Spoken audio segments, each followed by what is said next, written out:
दोस्तों बहुत स्वागत है आपका एग्जाम क्लिक्स के ऑनलाइन पोर्टल में। इस वीडियो में हम लोग हिंदी के पार्ट ऑफ स्पीच से रिलेटेड एक टॉपिक संज्ञा के बारे में डिस्कस करेंगे। इससे पहले मैंने हिंदी के 3 वीडियोस वर्णमाला और विराम चिन्ह के ऊपर बना रखे हैं। आप उनको भी देखिए अगर आपने अभी तक नहीं देखे हैं। बहुत इंटरेस्टिंग वीडियो हैं, आपको देखने में ज़रूर मज़ा आएगा।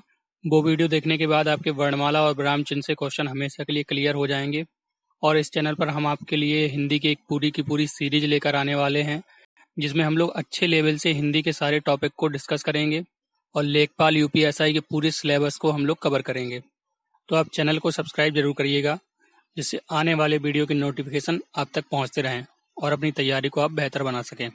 तो अब हम लोग संज्ञा के बारे में डिस्कस करते हैं। देखिए, आपने अंग्रेजी के तो पार्ट ऑफ स्पीच पढ़ रखे होंगे, noun, pronoun, verb, adverb, preposition. वैसे ही हिंदी में भी पार्ट ऑफ स्पीच होते हैं। कौन कौन से होते हैं? संज्ञा है, सर्वनाम है, विशेषण, क्रिया विशेषण। तो अंग्रेजी में जिस पार्ट ऑफ स्पीच को नाउन कहते हैं, हिंदी में उसे कहते हैं संज्ञा। किसी व्यक्ति, वस्तु, स्थान के नाम को या किसी भाव का बोध कराने वाले शब्दों को संज्ञा कहते हैं। इसको एग्जाम्पल के थ्रू देखते हैं हम लोग। जैसे यहाँ पर व्यक्ति लिखा हुआ है, तो व्यक्ति कौन कौन से हो सकते हैं? यहाँ व्यक्ति का मतलब केवल आदमी से ही नहीं है।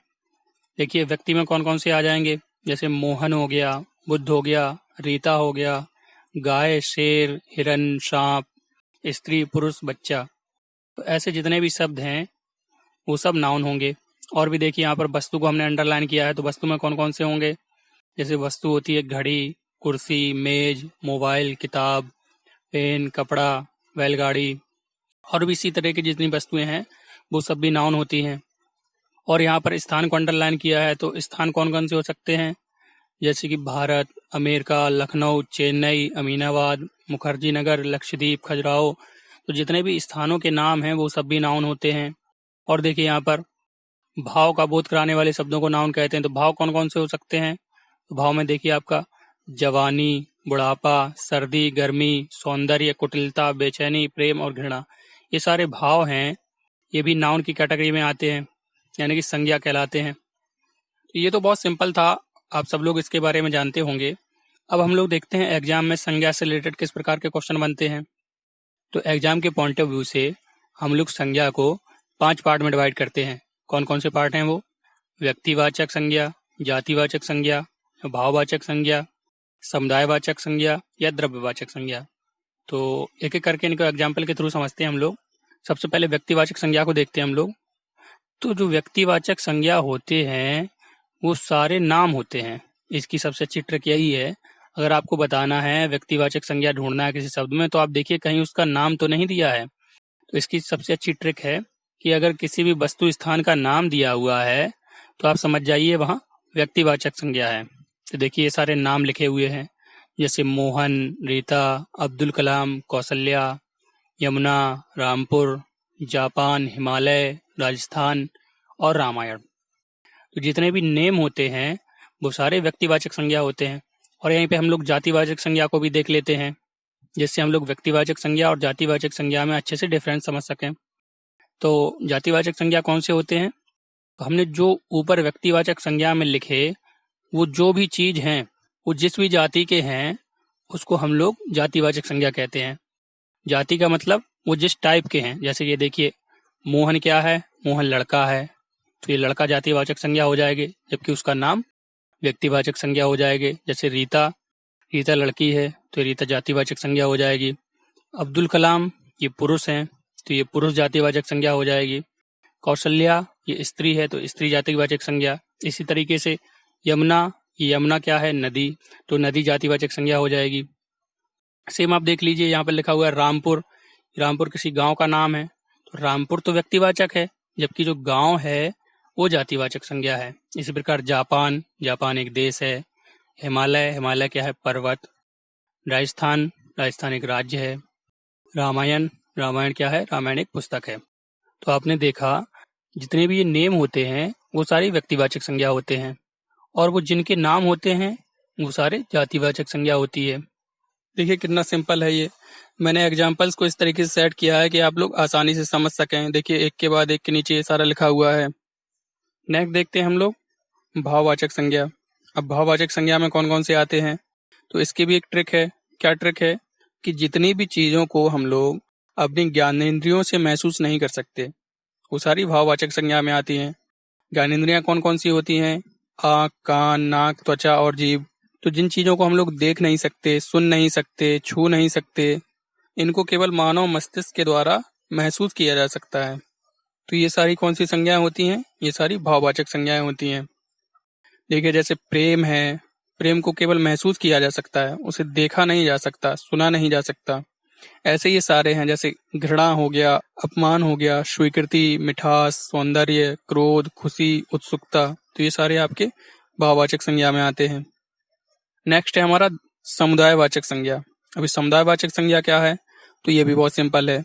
जिस संज्ञा से हमें किसी समुदाय का बोध हो, मतलब किसी ग्रुप का पता चले, वो सारी समुदायवाचक संज्ञा होती हैं।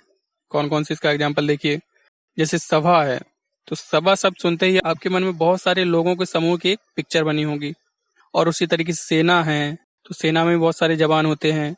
कक्षा है, कक्षा में बहुत सारे विद्यार्थी होते हैं। भीड़ है, भीड़ में भी बहुत सारे लोग होते हैं। इसी तरीके से मंत्रिमंडल और नवग्रह, तो ये सारी समुदायवाचक संज्ञा हैं। लास्ट है हमारा द्रव्यवाचक संज्ञा। तो जितनी भी खाने पीने की चीजें हैं और जो भी दूसरे मटेरियल हैं, जैसे सोना, चांदी, लोहा, तांबा, तो वो सारे सब इस द्रव्यवाचक संज्ञा में आ जाते हैं। जैसे इसका एग्जाम्पल देखिए, सोना, चांदी, घी, तेल, पानी, दूध, चावल, गेहूं, नमक। तो इनको देख के आपको साफ साफ समझ में आ रहा होगा कि ये सारे पदार्थ हैं, या तो खाने पीने वाली चीजें हैं या कोई मटेरियल है, धातु धातु टाइप का। तो हमने संज्ञा के 5 टाइप के बारे में देखा। अब एग्जाम में संज्ञा से रिलेटेड 1 नंबर का जो क्वेश्चन बनता है, वो बस इन्हीं 5 टाइप से बनता है। आपको क्वेश्चन देके पूछ लिया जाता है, बताइए कौन सी संज्ञा है, तो आप फट से बता देंगे। एक और टाइप का क्वेश्चन एग्जाम में पूछा जाता है कि आपको हिंदी के दूसरे पार्ट ऑफ स्पीच दिए रहते हैं और आपसे कहा जाता है इस पार्ट ऑफ स्पीच से भाववाचक संज्ञा बनाइए। तो आप कैसे करेंगे? तो इसका रूल सीखने की हमें कोई जरूरत नहीं है, क्योंकि हम लोग हिंदी को बोलते हैं, पढ़ते हैं, इतनी बार हमने प्रैक्टिस कर लिया है कि बिना रूल के भी हम लोग भाववाचक संज्ञा बना सकते हैं। कैसे? देखिए, अगर कहा जाए आपसे मानव की भाववाचक संज्ञा बताइए, तो आप तुरंत बता देंगे मानव की जो भाववाचक संज्ञा होती है वो मानवता होती है। और पशु की भाववाचक संज्ञा पशुता होती है। उसी प्रकार लड़का से लड़कपन बनता है, मित्र से मित्रता, अपना से अपनापन। ये सर्वनाम से हम लोग भाववाचक संज्ञा बना रहे हैं। मीठा से मिठास, हरा से हरियाली, ये दोनों क्या हैं? ये दोनों विशेषण हैं। विशेषण से भी भाववाचक संज्ञा बन सकती है। पढ़ना से पढ़ाई, ये क्रिया है, क्रिया से हम लोग भाववाचक संज्ञा बना रहे हैं। तो इस तरीके का क्वेश्चन भी एग्जाम में खूब पूछा जाता है भाववाचक संज्ञा बनाने से रिलेटेड। तो इसको हम लोग आसानी से बना सकते हैं। बस इतना ध्यान रखिए, जो भाववाचक संज्ञा होती है उसको केवल मानव मस्तिष्क द्वारा महसूस किया जा सकता है। जैसे मानव को तो हम लोग देख सकते हैं, लेकिन मानवता को नहीं देख सकते, ना ही मानवता को टच किया जा सकता है। ये सेम सबके साथ है, आप देख सकते हैं सब में अप्लाई करके। अब एग्जाम में आए हुए नाउन से रिलेटेड कुछ क्वेश्चन करते हैं हम लोग। पहला क्वेश्चन है हमारा, वस्तु, स्थान, भाव या विचार के द्योतक शब्द को क्या कहते हैं? तो हमने देखा था वस्तु, स्थान या भाव के द्योतक शब्द को क्या कहते हैं? संज्ञा कहते हैं। नेक्स्ट है हमारा, स्त्रीत्व शब्द में कौन सी संज्ञा है? तो स्त्रीत्व में कौन सी संज्ञा है?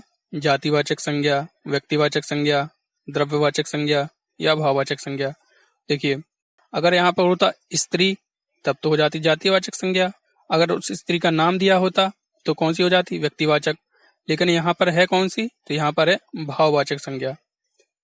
नेक्स्ट है हमारा, भाववाचक संज्ञा बनाइए या बताइए। तो इनमें से कौन सी भाववाचक संज्ञा है? लड़कापन, लड़काई, लड़काईपन या लड़कपन। तो आप समझ गए होंगे इसमें जो सही ऑप्शन है वो है लड़कपन। ये सारे ऑप्शन गलत लिखे हुए हैं। सेम ऐसा ही क्वेश्चन एग्जाम में पूछा गया था। नेक्स्ट है हमारा, निम्नलिखित में से भाववाचक संज्ञा कौन सी है? शत्रुता, पुस्तक, गुरु या मनुष्य। तो आप समझ गए होंगे, जो शत्रुता है वो भाववाचक संज्ञा है, जबकि पुस्तक, पुस्तक कौन सी है? पुस्तक जातिवाचक संज्ञा है। अगर पुस्तक का नाम दिया होता जैसे रामायण महाभारत, तो वो कौन सा हो जाता? व्यक्तिवाचक संज्ञा। गुरु क्या है? गुरु जातिवाचक संज्ञा है। मनुष्य क्या है? मनुष्य भी जातिवाचक संज्ञा है। नेक्स्ट है हमारा, निम्नलिखित में से कौन सा शब्द व्यक्तिवाचक संज्ञा है? व्यक्तिवाचक संज्ञा बताना है आपको। आम, पहाड़, गाय या यमुना। तो देखिए, जब भी किसी का नाम दिया रहे तो वो क्या होता है? व्यक्तिवाचक संज्ञा होती है। तो यमुना नदी का नाम है ना, तो यही हो जाएगा व्यक्तिवाचक संज्ञा। बाकी देखिए, बाकी सब जातिवाचक संज्ञा है। कौन सा भाववाचक संज्ञा नहीं है, अब बताना है कौन सा नहीं है। ये बड़ा इंटरेस्टिंग क्वेश्चन है, इसको ध्यान से देखिएगा। ऑप्शन है हमारे पास चतुराई, लड़ाई, मिठाई या उतराई। तो आप कंफ्यूज हो जाएंगे इनमें से कौन सी नहीं है। तो यहाँ पर ध्यान से देखिए, ये लिखा हुआ है मिठाई। मिठाई भाववाचक संज्ञा नहीं है, क्योंकि मिठाई को तो हम लोग देख सकते हैं और खा भी सकते हैं, आपने कई बार खाई भी होगी। तो जो मिठाई शब्द है वो आपका एक तरीके से जातिवाचक संज्ञा या मटेरियल नाउन भी कह सकते हैं इसको, ये दोनों कैटेगरी में आएगा। मटेरियल नाउन को ही द्रव्यवाचक संज्ञा कहते हैं, जबकि इसकी भाववाचक संज्ञा क्या होगी, मिठाई की भाववाचक संज्ञा होगी मिठास। मिठास को केवल महसूस किया जा सकता है, आप उसको देख या सुन नहीं सकते, ना ही उसको टच कर सकते हैं। तो मिठाई की भाववाचक संज्ञा क्या होगी, मिठास। लास्ट क्वेश्चन है हमारा, देश को हानि जयचंदों से होती है, इस वाक्य में कौन सी संज्ञा है। तो इसको बड़ा ध्यान से करना है, अच्छा क्वेश्चन है ये। ऑप्शन है हमारे पास जातिवाचक संज्ञा, भाववाचक संज्ञा या व्यक्तिवाचक संज्ञा या द्रव्यवाचक संज्ञा। तो देखिए यहाँ पर नाम दिया हुआ है, जयचंद क्या है, नाम है, तो यहाँ होनी तो चाहिए थी व्यक्तिवाचक संज्ञा नेम के अकॉर्डिंग। लेकिन अगर आपका नाम किसी काम के लिए बहुत ज्यादा फेमस हो जाए जो आपने किया हो, तो फिर इस नाम को हम लोग जातिवाचक संज्ञा की तरह यूज करते हैं। आपको पता होगा जयचंद ने तराइन के दूसरे युद्ध में मोहम्मद गौरी का साथ दिया था, जिसकी वजह से क्या हुआ था, पृथ्वीराज चौहान हार गया था। तो जयचंद को धोखा देने के लिए याद किया जाता है। तो उसी सेंस में यहाँ पर यूज हुआ है, देश को हानि जयचंदों से होती है। तो यहाँ पर क्या हो जाएगा, यहाँ पर होगा जातिवाचक संज्ञा। तो ये थे कुछ इंपॉर्टेंट क्वेश्चन जो परीक्षाएं पूछे गए थे। बस नाउन से रिलेटेड यही क्वेश्चन परीक्षाएं पूछे जाते हैं। अगर आपने वीडियो को अच्छे से देखा होगा तो आप नाउन से बनने वाला 1 नंबर का क्वेश्चन 100% सही टिक करेंगे। अब इस पे हमें पीएचडी करने नहीं जाना है कि 10 घंटे तक नाउन के ही नोट्स बनाते रहे, यही जानते रहे कि नाउन है क्या। जितना आपके एग्जाम के पॉइंट ऑफ व्यू से रिलेटेड था, मैंने आपको सारा बता दिया, आपको अच्छे से समझ में अभी आया होगा। और इसी तरीके से हम लोग आगे सर्वनाम, विशेषण, क्रिया विशेषण और कारक के बारे में भी समझेंगे, जो हमारे एग्जाम के पॉइंट ऑफ व्यू से इम्पोर्टेंट है। इस वीडियो में बस इतना ही। मैं आपके लिए एक बहुत अच्छा क्वेश्चन छोड़ के जा रहा हूँ। यहाँ पर मैंने 5 नाउन लिखे हैं अलग अलग टाइप के, और नाउन के जो 5 टाइप होते हैं उनमें से एक एक टाइप का ये नाउन यहाँ पर लिखा हुआ है। आपको बताना है कौन सा नाउन किस टाइप का है। तो आप अपना आंसर कमेंट बॉक्स में दे सकते हैं। हो सकता है ये क्वेश्चन थोड़ा सा टफ हो आपके लिए, लेकिन साथ ही साथ ये इंटरेस्टिंग भी है बहुत ज़्यादा। अब हम लोग मिलेंगे नेक्स्ट वीडियो में, तब तक के लिए जय हिंद, जय भारत।